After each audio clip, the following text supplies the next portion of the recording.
talking about Mother's Day. We're going to be talking about how a mother's love is a reflection of God. That's the example that he uses to all of us for his love, is a mother's love.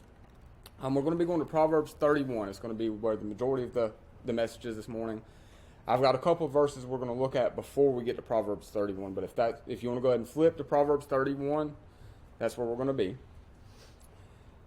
And while you're flipping there to, again, Proverbs chapter 31, there's something that kind of crossed my mind over the past day or so that I really wanted to touch on. We've talked about it before, that when you get into the Hebrew, that there's only one word that's used for mother or grandmother, or, they just use that word mother. Or like for nieces and nephews, they'll just say brother or sister. And so many times we think in modern times, like, look at how much further our language has come, how sophisticated we are. We make these distinctions and we separate it. But in this case, I actually think we've probably gotten lost from where we should have been. Maybe it's better that we don't have all of those words. That the distinction for that familial relationship is simple and boiled down to just that one thing. Because when they use that word mother for mothers and grandmothers and all the matriarchs of the family, basically, think about what that really says. Like, I know my mom's love for me. I know how much she loves me and how great that is, how much she's cared for me. But I know how much my grandmothers have loved and cared for me and watched over me. I know how much my aunt loves and watches over me. My mother-in-law, my stepmother, like, all of you have watched over me the same way that my own mom does. So maybe the Hebrews were on to something by not having all of these different words, and instead of just taking all of the matriarchs back to mother. That all of these women that have watched over my life deserve the same praise and respect on Mother's Day that I even give to my own blood mother. And that's not to take away a biological mom's love and how great that is, but there's a great love that comes from people that weren't that blood mother as well. So I just a thought that I had over the past couple of days. Again, we're going to be in Proverbs 31, but I want us to look at this verse here in Isaiah 66 first. This is Isaiah chapter 66, and this is verse 13. And this is God telling us how he loves us. It says, "As one whom his mother comforteth, so will I comfort you, and ye shall be comforted in Jerusalem." So God using a mother's love and comfort as an example of how he loves us. And when it says they're comforted in Jerusalem, what that means is the place of the throne. The comfort we'll have in the presence of God. So, and you shall be comforted in the presence of God, like you're comforted in the presence of your mom. Think about when you've had a bad day or rough things are going on, how calming that presence is when you can go to your mom for something like that. That's why he's using that example. He's going to comfort you just like a mom would. And then here there's a verse in 1 Thessalonians chapter 2, verse 7. Now this is Paul talking about him and his followers going to the church there in Thessalonica, the Thessalonians, and how they treated them. He says, "But we were gentle among you, even as a nurse cherisheth her children." Nurse there being the mom. So Paul is using this as a metaphor for how they approached the people that they were with at the church. So not only is that the example that God uses for how he loves us, but how we should love and care for each other as Christians. We should love each other the way a mother loves her child. So that's how we should treat each other, with that care and comfort that a mom would have. So now let's go to Proverbs 31. This is where the majority of our message is going to be this morning. Now some of you may know this chapter. A lot of people will refer to it as the virtuous woman. And if they're teaching this lesson, a lot of times they'll start at verse 10. But they're missing a big part of the picture here. So that's why I want to start at verse 1. Look at what it says here. "The words of King Lemuel, the prophecy that his mother taught him." So this prophecy about a virtuous woman is coming from his mom. This is a mom's love for her child, and she's giving him advice and wisdom. Now, you may wonder who Lemuel is. That King Lemuel means 2L and 4L. That means to God and for God. Lemuel is Solomon. That's who that is here, Solomon. He's part of that royal seed line through which Christ would come, the King of Kings and Lord of Lords. The Talmud actually says that Solomon's called by 6 names. We see him as Solomon, Jedediah, Koheleth, son of Jacob, Agur, and Lemuel. So this is Solomon who is speaking about here. So this is a prophecy from Solomon's mother to him. She's giving her son advice. Proverbs 31, verse 2. "What, my son, and what the son of my womb, and what the son of my vows?" So Solomon's mother's asking For who did I suffer through childbirth and pregnancy for? Who do I have this intense love for? Her son, of course. And what there's repeated 3 times, emphasizing the strength of her feelings. That's why she repeats it instead of just making it one question. She's showing the strength of her love for her son. Now, these first 7 verses that we're going to see before we get to the virtuous woman is not about a woman or a wife. This is just advice to her son. But remember, look at this in the context of a mother is telling this to her son. So, how mothers love their children and will guide them through life. So, verse 3. Give not thy strength unto women, nor thy ways to that which destroyeth kings. So the word for strength here in Hebrew is chayil. It's the same term that's going to be used as virtuous in verse 10. And what Solomon's mother is saying here is, don't waste your time and energy on women and ways of the world that's going to pull you down or get in the way of you being a good king. And you may wonder, well, like, why is she making such a big point about don't let a woman pull you down where you're not a righteous king? So, does anyone remember off the top of your head, just know this, how many wives and concubines did Solomon have? Does anybody remember that? 700 wives and 300 concubines. Women was Solomon's weakness. So his mom knows her son well enough to say, quit giving all of your strength to women. They're pulling you down and not letting you be a good king. She is not talking about women. She just knows her son's weakness, okay? So verse 4. It is not for kings, O Lemuel, it is not for kings to drink wine, nor for princes strong drink. In verse 5, lest they drink and forget the law, and pervert the judgment of any of the afflicted. So Solomon's mother is warning him to avoid alcohol.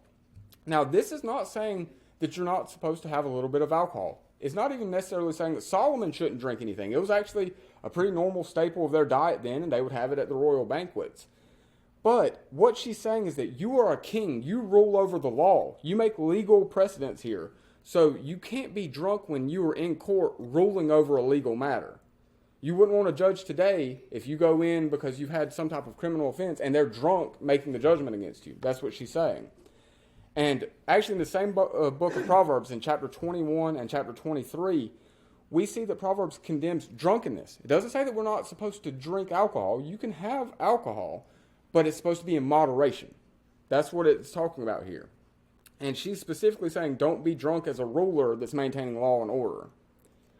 And you're going to see here that it's not a complete prohibition. So verse 6, give strong drink unto him that is ready to perish, and wine unto those that be of heavy hearts.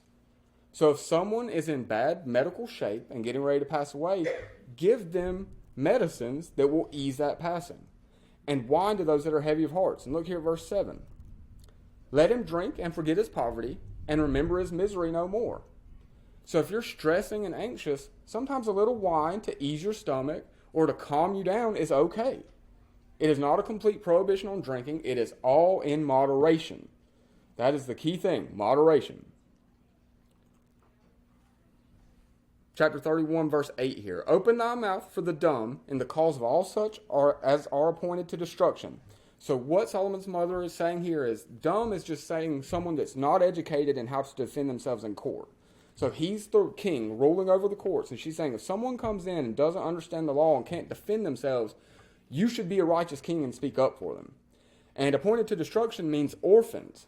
So she's telling Solomon to care for those that have need, to take care of other people. So good wisdom from a mom to her son, especially a son that is in a leadership position. He is a king. He's a ruler. So verse 9, open thy mouth, judge righteously, and plead the cause of the poor and needy. Again, Solomon's mom just showing him that he should be charitable in his heart, that he should care for others and speak up for those that can't speak for themselves. He's responsible for administering justice in legal disputes.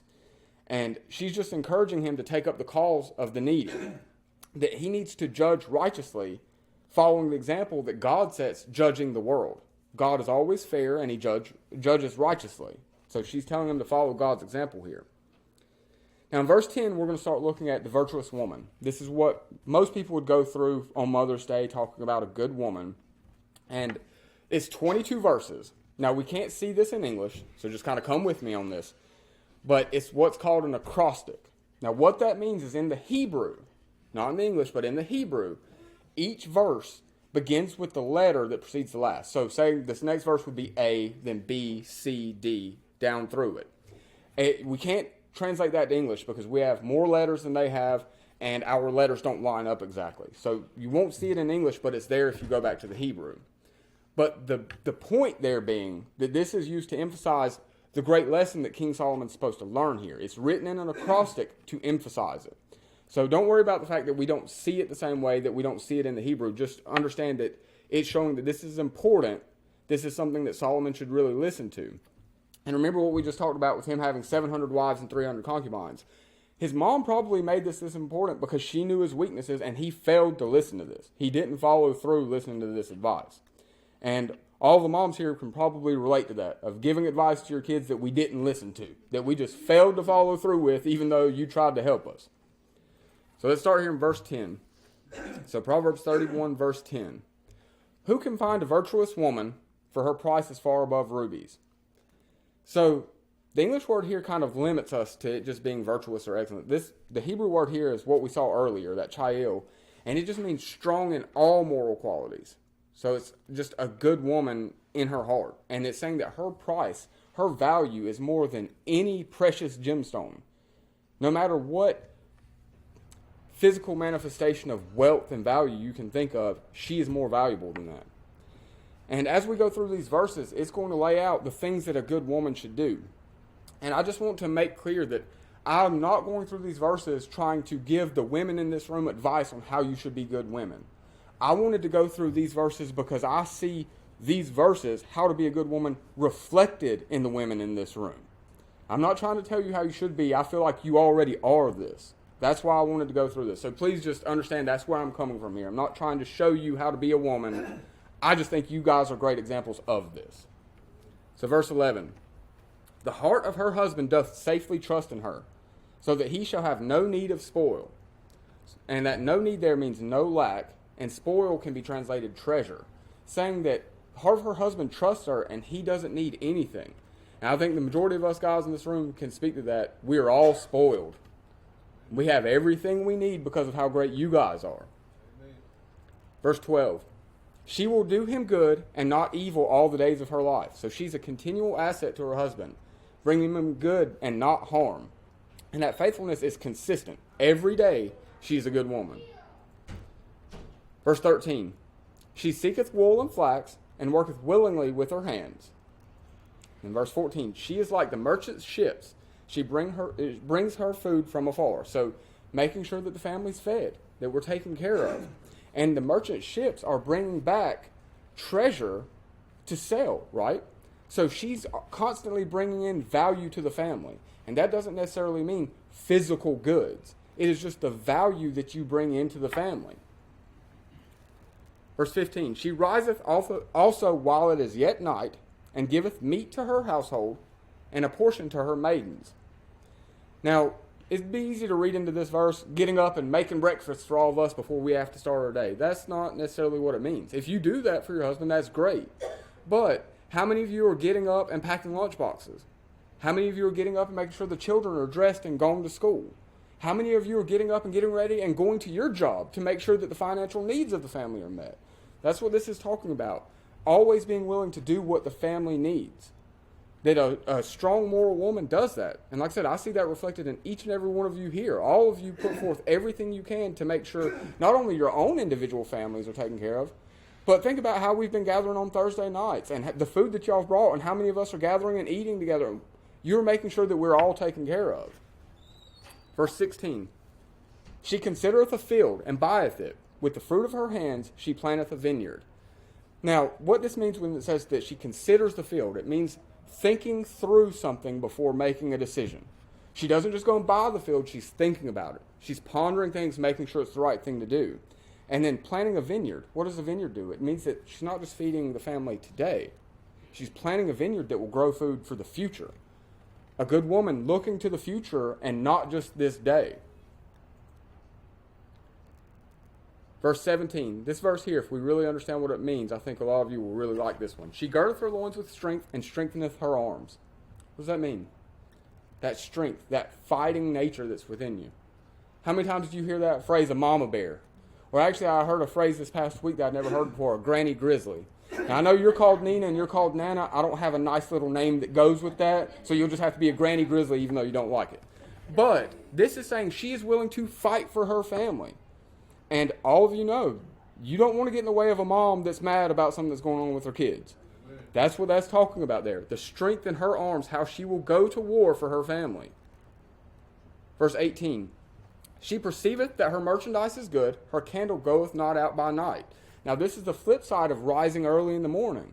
This is saying that even after the sun has gone down, she's still doing things for her family. How many of you are probably up in the mornings, like I said, getting ready to go to your job or getting the kids off to school, and then at night you're still dealing with laundry and putting laundry up or making sure that everything is taken care of for the next day. That constant moving and working for the family. Verse 19. She layeth her hands to the spindle, and her hands hold the distaff. Now, we lose something here because we don't deal with this a whole lot. The distaff and spindle were tools used to make linen, which the wife would use to make clothing for her household and to sell for profit. So just another verse showing how the good wife is constantly making sure her family is taken care of. Verse 20. She stretcheth out her hand to the poor, yea, she reacheth forth her hands to the needy. Going back to what Solomon's mother was trying to impart in him, to be charitable, to care for those around you. And it starts with our family, and as you take care of your family, it will spread out, and you'll do good for others. A lot of times for people that you don't even know, it's just that charitable heart. Now this next verse, 21, this made me think about Granny Birdie a lot. And Brittany, I know you'll probably have my back here. DJ, you probably, and Summer, you've probably dealt with this too, but look at this verse. She is not afraid of the snow for her household, for all her household are clothed with scarlet. Clothed with scarlet means doubled layered. She's making sure that her family is clothed warmly. How many of us have walked out and said, "Where is your jacket?" Right? That's what this is saying here. She will make sure her family's taken care of in the snow. She's not afraid of the snow. She's going to make sure you got your socks on. Where's your jacket? Verse 22. She maketh herself coverings of tapestry. Her clothing is silk and purple.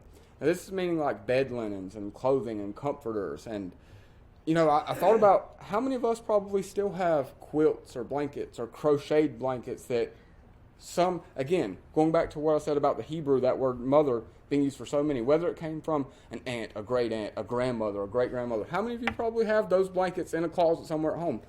She was still following this right here, making the coverings of tapestry, making sure that you were warm and taken care of. That love being shown in her trying to care for you. Verse 23.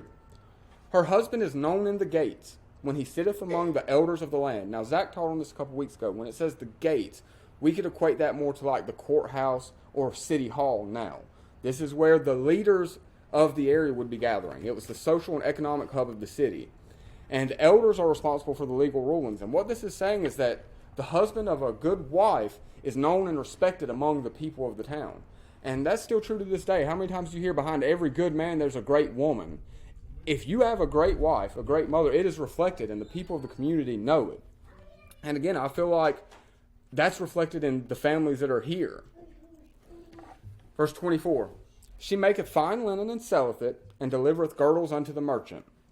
Again, she's just telling Solomon that a good wife is going to help you. She's not just going to want to hang on because you're a king and ride your coattails. She's going to bring value to the family as well.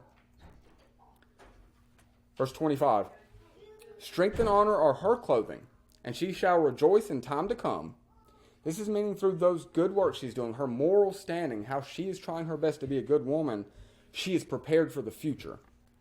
And Miss Jackie, this made me think about you a lot because I know what you passed down to Amber. And it came directly from my mother-in-law through my mom, through my wife, Kira's mom, that she makes lists of everything. I can tell you right now, 6 months from now, on my payday, what bills have to be paid and how much extra money I have left. Because she has laid out our bills that far in advance. She is preparing for the future. And so this just made me think about that you're always thinking about the future. About how are we going to be not just okay today, but tomorrow and next month and next year. And then it even goes down to what about the generations that come after us? Verse 26. She openeth her mouth with wisdom, and in her tongue is the law of kindness. Now this is giving that wisdom, talking to your children and grandchildren and trying to give them that advice. Again, just like Solomon failed to listen to this, sometimes we don't listen and we're hard-headed and make mistakes. But don't give up giving that advice. We need it. Eventually it may sink in and we'll do our best to follow it. Verse 27, she looketh well to the ways of her household and eateth not the bread of idleness. This is just saying, again, taking care of the family and not being idle, constantly on the move. Like the other verse have said, rising before the sun has come up, going to bed after the sun has gone down, constantly making sure that the family is taken care of. And as many of you know, with Granny Birdie, she was constantly on the move, constantly doing something for the family. The only time that she took a break and had a little bit of idleness was when Bold and the Beautiful and Young and the Restless and Guiding Light was on. You give her time for her stories, and then she's going to be right back at it. So she took that little break, but she was moving from the morning till the night. Verse 28, her children arise up and call her blessed, her husband also, and he praiseth her. Now this verse should be telling us all what we should be doing today on Mother's Day. What does it say? Children blessing your moms and the husbands praising her. Let them know today on Mother's Day how appreciative we are for everything that they do and for how much we care and love them. And look, this next verse, it says, her husband also, and he praiseth her. Now this next verse tells you as a husband, what should you be saying? So if you need something to say today, here's your verse. Many daughters have done virtuously, but thou excellest them all. That's saying, hey, look, there's a lot of good women around here, but you're the best. You're better than all of them. And, okay, we know that you can't all be the best, but you better tell her she's the best, okay? So all of you are the best today. Let your husband tell you that you're better than everyone else. This is your day, okay? Verse 30, favor is deceitful, and beauty is vain, but a woman that feareth the Lord, she shall be praised.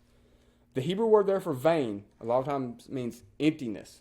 It means something that is brief. It's temporary. So this is speaking to how physical beauty will fade. But a woman that is spiritually beautiful in her heart and loves God, that is eternal. So this is Solomon's mom telling him, a king. Think about it. He's a king. He can probably have any woman he wants. She's not saying it's not okay to find a woman that's beautiful on the outside, but also make sure she's beautiful on the inside, that she loves God and is a good person, because that is going to be eternal. Not just in this flesh life, but in the eternity. You'll have her with you because she's following God. Verse 31, give her of the fruit of her hands, and let her own works praise her in the gates.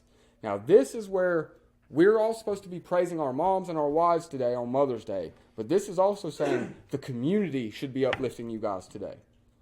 That we should all be looking at everything that you do for us and telling each and every one of you, Happy Mother's Day. We appreciate you. We're so thankful for what you do. That your works and the things that you do go before you. That we see the women that you are and how strong you are and what you do for all of us. Now, again, I wanted to go there because I see that reflected in the women in this room. And we've seen that God uses the love of a mother as the example of how he loves us. And this entire chapter is a mom talking to her son, showing that love she has for him and giving him some hard advice. Something that, again, Solomon's weakness was women. He probably didn't want to hear this. But she loves him enough to be able to tell him what he doesn't want to hear. But I want us to flip to Galatians real quick. Galatians chapter 4. Because there's something that's more important than any of that when it comes to a mom. So Galatians chapter 4.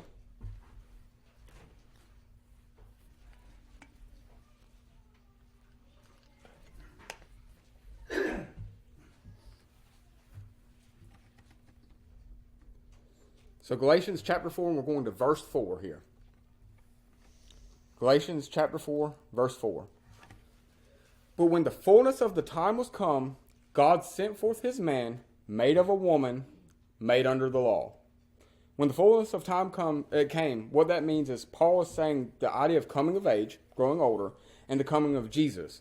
Paul is stressing that the life, death, and resurrection of Christ occurred exactly the way God planned it, and is the fulfillment of all the covenants and oaths that we've been seeing all the way from the beginning of Genesis. And then born under the law refers to Jesus' identity as a Jew. He was born into the people that lived according to God's law. And this is talking about the incarnation of Jesus, him coming in the flesh when he became a human being. And then verse 5 there, look at that. To redeem them that we're under the law that we might receive the adoption of sons. We are saved through the blood of Christ, adopted into the family of God so that we can be in the eternity. But what do these two verses show us? Without women, and more distinctly, mothers, we don't have Christ for our salvation. Women and the ability to be a mother is a key factor of God's plan to save us. So on a day where we're celebrating mothers, remember that we don't have our salvation without you guys. We have to have mothers or we don't have salvation through Christ. He had to come in the flesh to save us. So that is one of the most important roles that a woman can have is as a mother, because our salvation couldn't occur without it. So hopefully we understand that the love for a mother is one of the biggest and greatest loves we can have. God specifically uses it as the example for his love for us.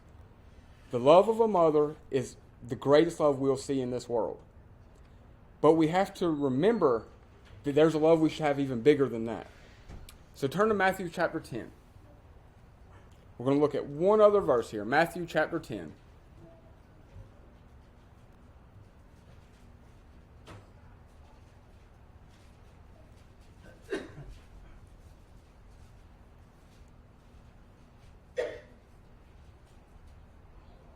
So Matthew chapter 10, and we're going to verse 37. Now again, the love of a mother and the love that we should have to our moms, biggest, greatest love we'll see. So this is not to diminish that at all. I want you to keep in mind how big that love should be and then apply it to this verse. Matthew chapter 10, verse 37. He that loveth father or mother more than me is not worthy of me, and he that loveth son or daughter more than me is not worthy of me. These are the words of Christ. Our love for our mom should be one of the biggest and greatest loves we'll ever know, but we should love Christ more than all. So just keep that in mind, that big love that you feel, love Christ even more than you love your parents or your children. That is the greatest love of all eternity, is Christ for us and the salvation we have through him